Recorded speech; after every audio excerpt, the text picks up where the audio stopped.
All right, y'all, workout today. We have a kettlebell Tabata, so you guys have 4 different stations. You're gonna do 8 rounds at a station or at a movement, doing 20 seconds on and then 10 seconds off, all right? So you'll complete all 8 rounds at one movement, and then you'll have 1 minute to transition, and then you're gonna do all 8 rounds at the next movement. Once we go through all 4 stations, you guys are gonna end it with a bang. You're gonna go out for an 800-meter gossip jog, so just nice and easy, head out to that 800-meter mark.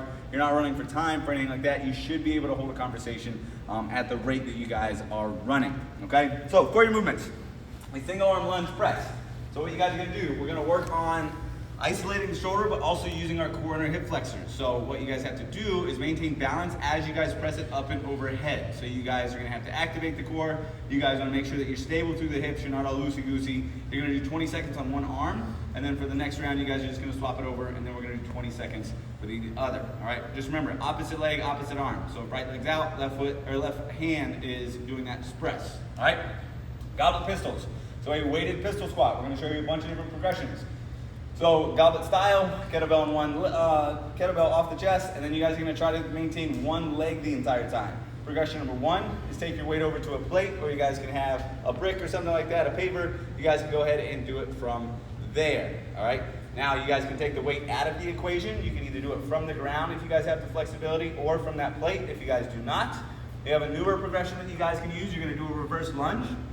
You've got to get to where you guys are stable in the back. Now all what you guys do is lift your back foot up and then try to step forward, okay? Then go back down, lift the back foot up, and then step forward. So you're trying, just like a lunge, you're just trying not to use the back leg as leverage. Next progression is that curtsy squat, so wrap one foot around, or finally you guys can do it to where you guys have that feet together squat. Completely up to you. If you can't, challenge yourself with kettlebell with that one. Now a Turkish sit-up. Again, this is the hardest part for most people on the Turkish get-up.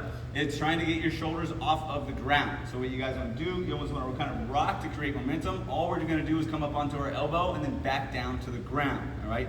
So if you can, try to go heavier with your kettlebell on this movement, just so that you guys get that trunk rotation, and you guys are going to be using the obliques and the core the entire time.